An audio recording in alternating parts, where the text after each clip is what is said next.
Hello and welcome to philoscifiz. Today we're talking about a very old film from 1936. It's even in black and white. It's called Things to Come. It's based on a screenplay by H.G. Wells, and if you've not seen it, it's in the public domain. So you might want to watch it before coming back to us and listening to what we've got to say.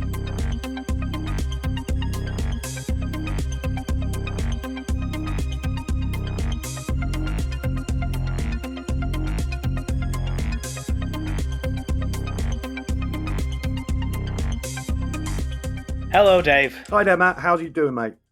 I'm doing really good. You have picked an amazing film this time. Oh, wow. Excellent. I'm glad you Yeah, think that. I mean, I have to admit, and I said a bit of this on Twitter, some of the films that you've picked, I've not immediately been enthusiastic about, which I think you knew, although they have, they've all ended up being good. But this was a fantastic piece of history. I'm very interested by it and what you've got to say about it. But before we get on to that, do you want to just talk about why you picked Things to Come? One of the reasons I chose it, Matt, was for you, or rather for me to hear what you had to say about it. I thought the mix of socialism and technology that's kind of woven throughout the film would really pique your interest. So I'm really glad that you liked it. Oh, I'm not happy with that now. Okay, all right, fair enough. I'm not happy that the reason you picked it is because you thought I'd like it.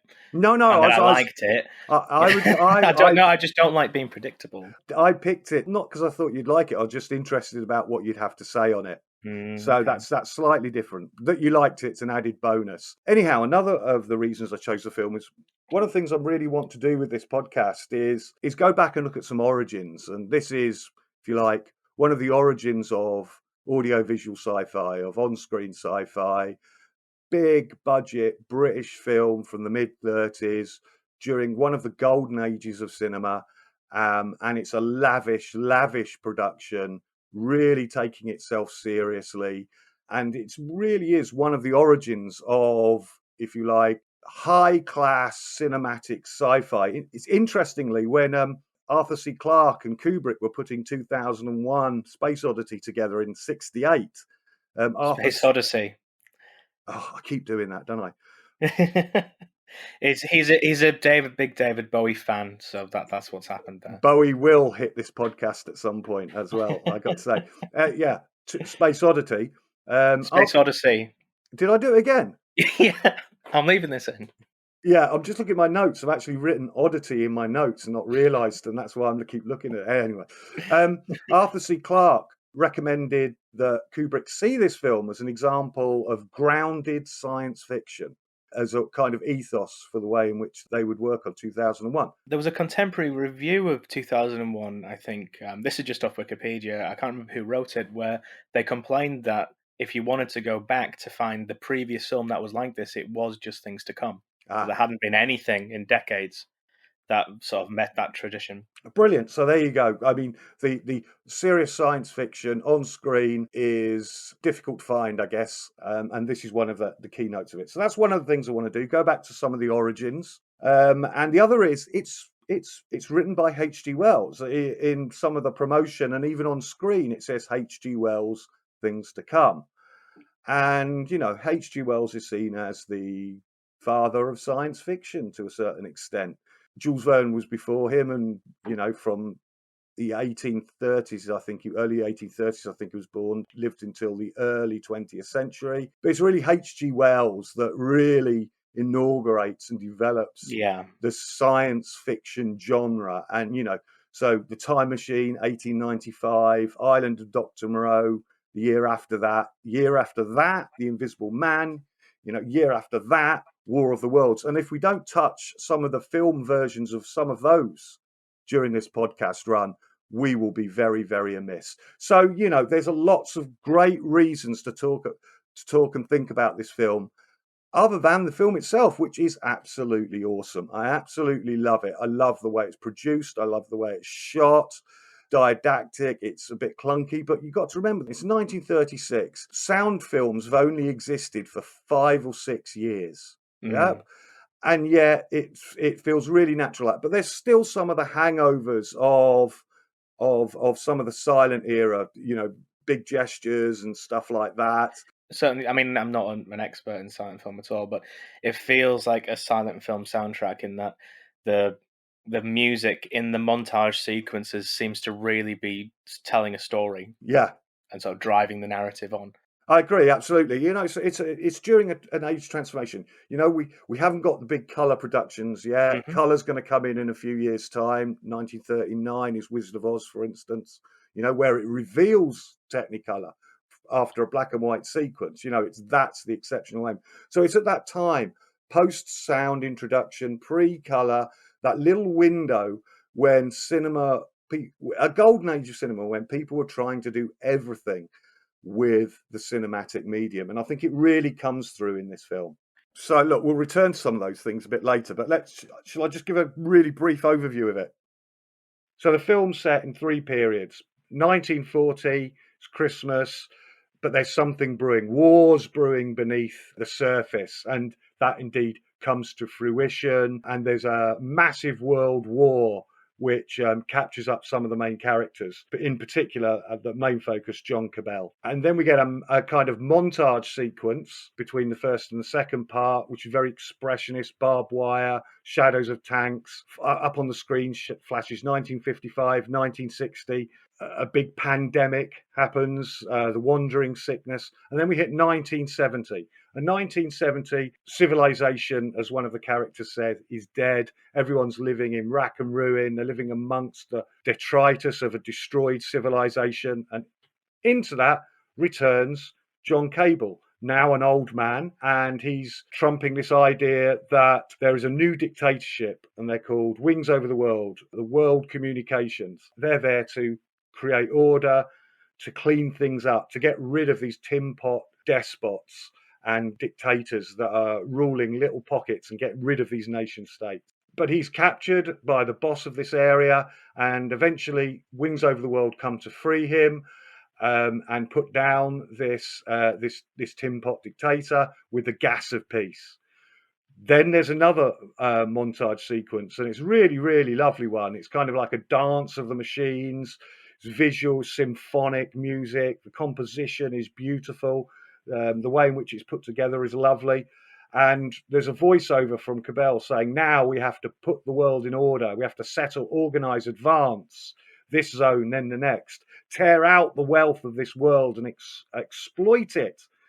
But that exploitation before was wasted on war and competition. Now we must make use of the treasures of sky, earth, and sea in order to allow human beings to flourish. And that's when we hit the final sequence, which is 2036. Every town's been rebuilt. It's now space age city in the countryside. It's lovely and clean. And here the conflict's quite interesting because we now meet the descendant of John Cabell, a guy called Oswald Cabell, who is trying to start moving out from the Earth and to investigate the moon in 2036. They've got a space gun. And against that, there is this sculptor, this artist with this kind of Greek name, Theocopulus, perhaps a philosopher, so to speak, asking to halt this progress. And we get a bit of conflict there. But in the end, there is a moonshot. Cabell's daughter, Catherine, goes into space, and Cabell says, this is only the beginning. We must go on. First this planet, then the planets of our solar system, and out into the stars. Thanks, Dave. So you said it was didactic. What did you mean by that? It's trying to teach you some things. It's trying to, some of the dialogue can be seen as being very stilted. And I think that's some of the reasons for some of the poor reviews it got. I mean, Georges-Louis Borges, the Argentinian writer who was a lover of H.G. Wells's books, his early books, and we'll talk about his later books a bit later on, gave a bit of a poor review of the film. And it's because, it's trying to tell you stuff. There's a lot of telling, not showing, as people would now put it. But do you know what? I think those arguments are bollock.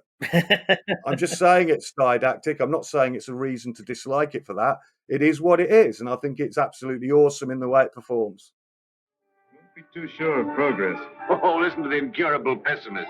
What's to stop progress nowadays? War. Firstly, there isn't going to be a war, and secondly, war doesn't stop progress. It stimulates progress.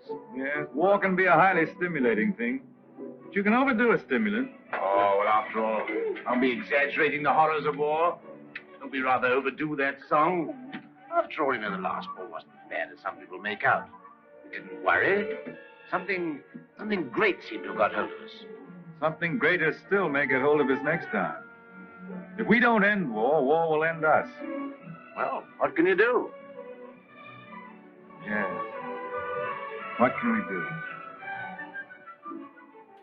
So one of the things I was reading about this, Dave, is Graham Greene's review at the All right. time.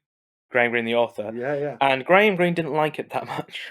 But what's interesting is he likes the first part because of its portrayal of war, and he likes the second part until the main character turns up with his technological revolution. And then after that, he dislikes it. He says that at least 1/3 of this film is brilliant, is how he describes it. And the reason he gives, which is not surprising from Graham Greene, who's a sort of a Catholic writer, although sometimes critical of the church in his writings, he was given the title of Defender of the Faith.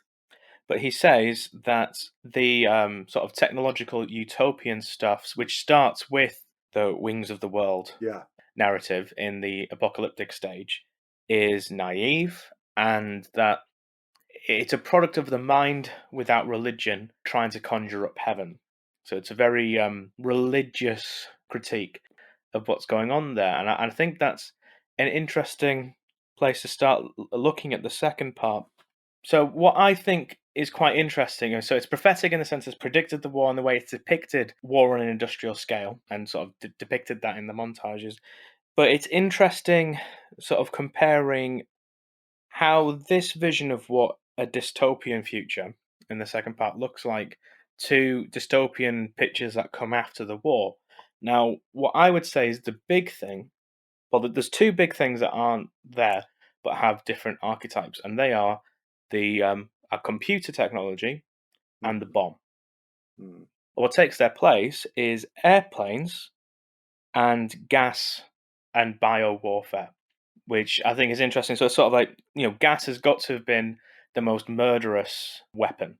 I mean, it's a projection of what would a worse First World War look like when it's not yet called the First World War. Yeah, and because the thing of the bomb is it's as Hannah Arendt puts it, they were the first generation to have the ability to destroy all human life. It's destruction and death on a massive scale. And so whereas a post-apocalyptic future in contemporary sci-fi would usually focus on something like nuclear holocaust, this is focusing on a war, a prolonged war over decades, using gas, and then eventually using a plague, the wandering sickness, as it's called.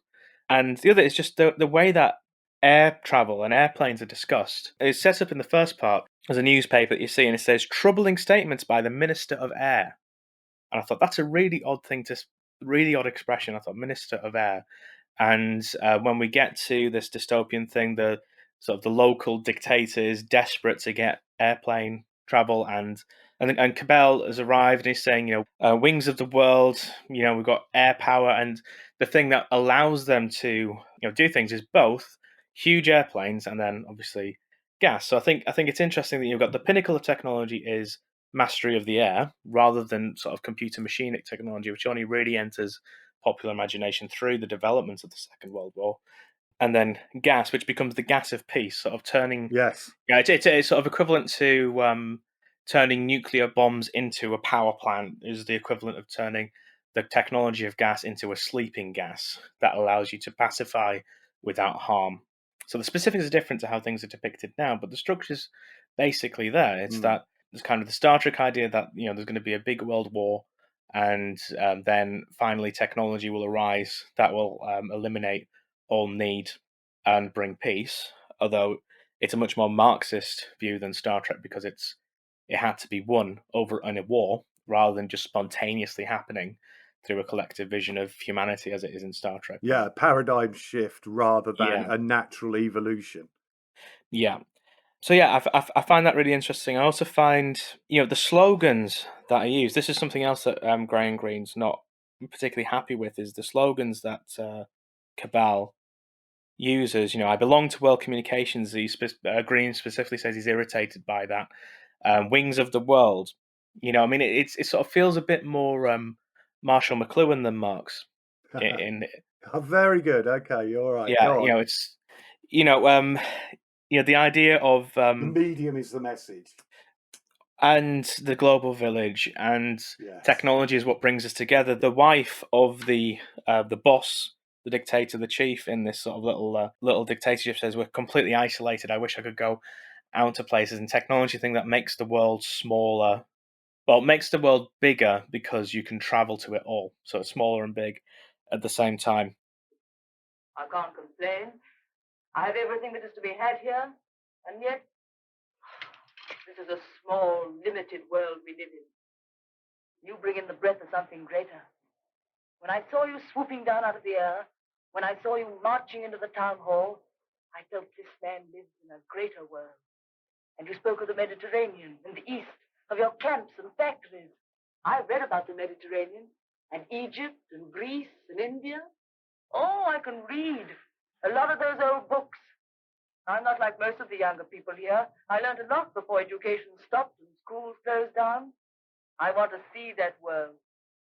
Skies, snowy mountains, blue seas, sunshine, If I had my way, you could fly to all that in a couple of hours. If you were free, and if I was free. So the book is written in 1933 and it's called The Shape of Things to Come. And he's really interested in what's been happening in the early 1930s, particularly the rise of Hitler. And he's very worried, and what he wants to do is project forward. Now, it's interesting to say that the book is actually not a novel in the formal sense of the word. There's a framing device where he begins writing. He's writing in contemporary time in 1933. He say that what's contained within these pages is written by a dude called Dr. Philip Raven, who suddenly died in 1930.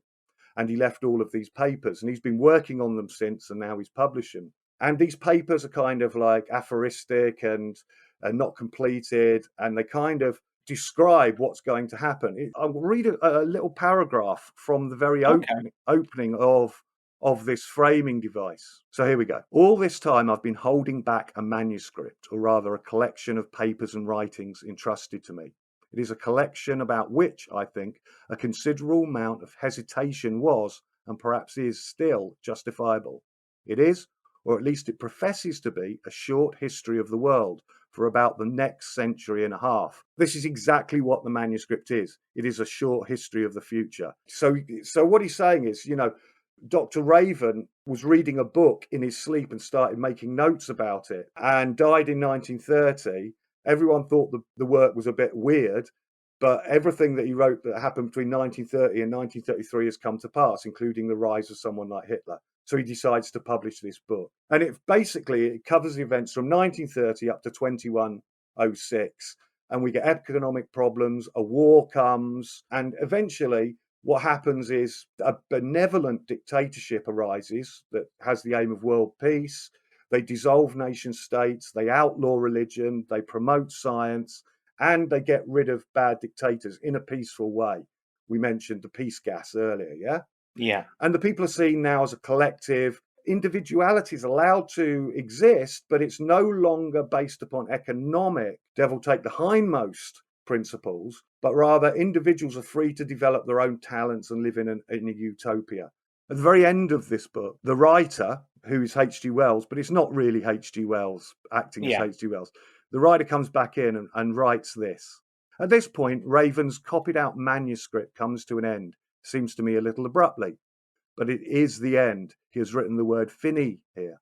I will add only one word or so by way of comment. I've called the manuscript a dream book. Was it a dream book? Or was it indeed, as he declared and believed it to be, a vision of the shape of things to come? Or there is a third possibility. As dreaming, this book is far too coherent. Incredulity creeps in. But was Raven too busily employed and too obsessed by this sense of urgency to embark upon a detailed analysis of world development? Was he trying nevertheless to sketch out in this fantastic form a general thesis, at least about the condition of things to come? If this is neither a dream book nor a Sibylline history, then it is a theory of world revolution.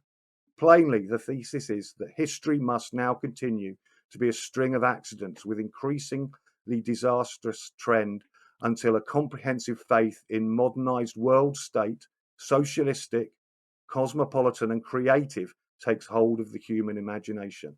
When the existing governments and ruling theories of life, the decaying religious and decaying political forms of today have sufficiently lost prestige through failure and catastrophe, then and then only will worldwide reconstruction be possible. And it must needs be the work, first of all, of an aggressive order of religiously devoted men and women who will try out and establish and impose a new pattern of living upon our race. So this is what Wells turns to in the end. He turns this book as to being a theory, so to speak. And just to finish, it's worth saying that in 1940, a few years before his death, he lived till 1946, he wrote a book called The Rights of Man, and this became the basis for the 1948 Universal Declaration of Human Rights. So in his last years, he becomes a real advocate of thinking about equality, getting rid of the idea of the nation state, nationalism, equality between men and women, between all of the different ethnicities in the world. And he becomes a big progenitor of that. Well, what do you want to see me about? Who are you? Do you know this country's at war? At war? Still at it, eh? We must clean that up. What do you mean we must clean it up? All war. Who are you, I said? The law. Law and sanity. I'm the law here. I said law and sanity. Where do you come from? Who are you? Wings over the world. Well, you know you can't come into a country like this in this fashion. I'm here. Do you mind if I sit down? And now, for the fourth time, who are you? I tell you, wings over the world. That's nothing. What government are you under? Common sense. I belong to world communications. We just run ourselves. Eh? You run into trouble if you try and land here in wartime. So everything comes to a head. Everything we've talked about, H.G. Wells' socialism in the first part and the technology in the second part, discussions of technology, come to a head in the third section. As I said, we have the Luddites, the sculptor Theokopulos, really thinking that this idea of unending progress is a real problem for human happiness. Whereas the other side, Oswald Cable, thinks that, first of all, adventure and danger is needed. Dragging out life is not living, as I said before.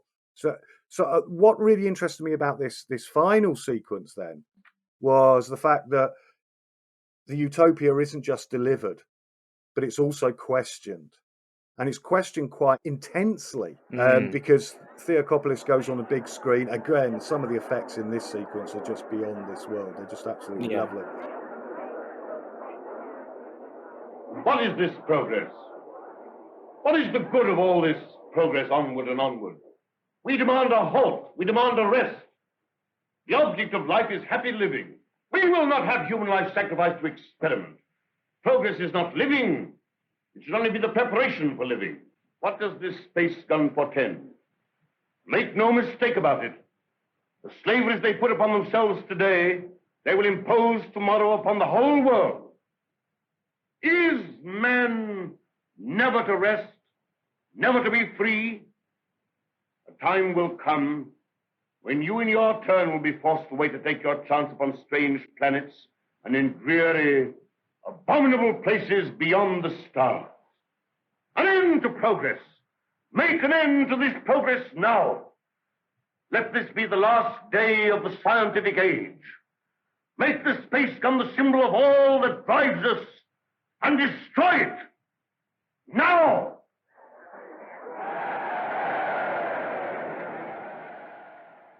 So it's in this final section that this everything comes to head, and we get this real kind of interrogation that there is a problem with this utopia as seen from a certain perspective. And I suppose this is the bit I was interested. I said at the beginning of this when we started talking, I was quite interested to find out what you had to say. And this is a bit where I'd like to hear what you've got to say about that. What happens in the third section, really? See, I think it's really interesting. I think that's where Graham Greene really misses the point. It just has to be ironic. There has to be some sort of... This is raising a question. It's not a straight face. This is the utopia, but then some people try and stop it, and then they lose. That can't be the message here.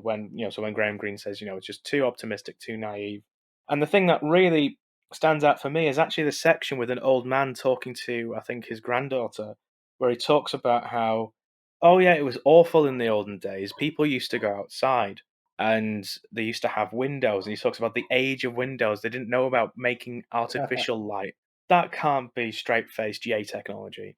That is the film criticizing its own utopia there. It's much smarter than I think Green and contemporary critics were sort of making out there. This isn't a naive technology is brilliant film, and I think something else that comes out of that with so really at this point it becomes a fight between progress and continual revolution of technology versus stability. We've got kind of comfort, and I actually think that that's really Marx is on the side of the sculptor.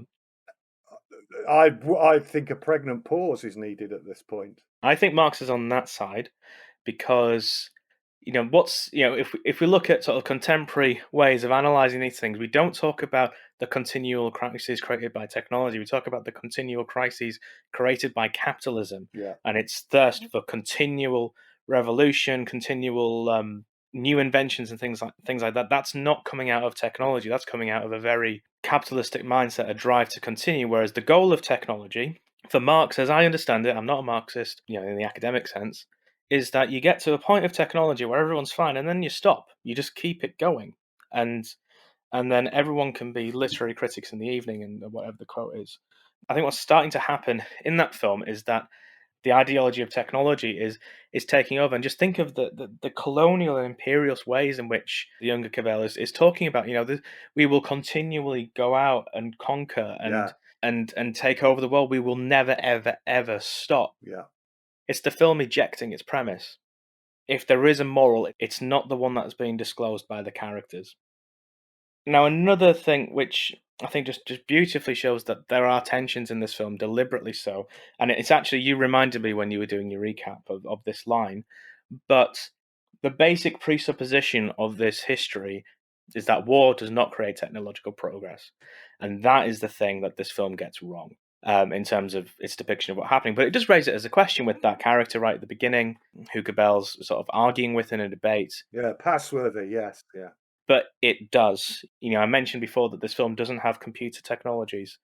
There's actually a shot which I found really it was a beautiful thing about anachronisms where you put your own meaning into films, but it's like they're in the mission control center of the space gun, and there's like a glass pane which has like text written on it. I thought, oh yeah, that's like a computer display of what's going on. I was like, wait, hang on, can't be.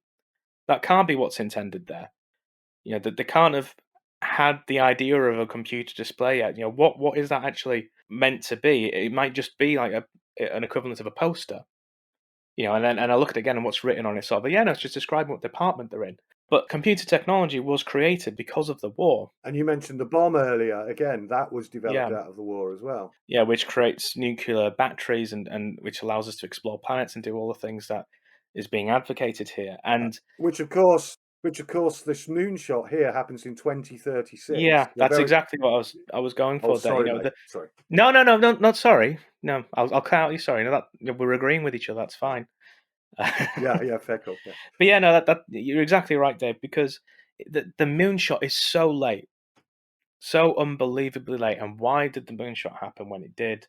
It happened because of rocket technology being developed in the Second World War, and the aftermath of the Second World War generating competition between the two great superpowers that were left through a Cold War. Yeah.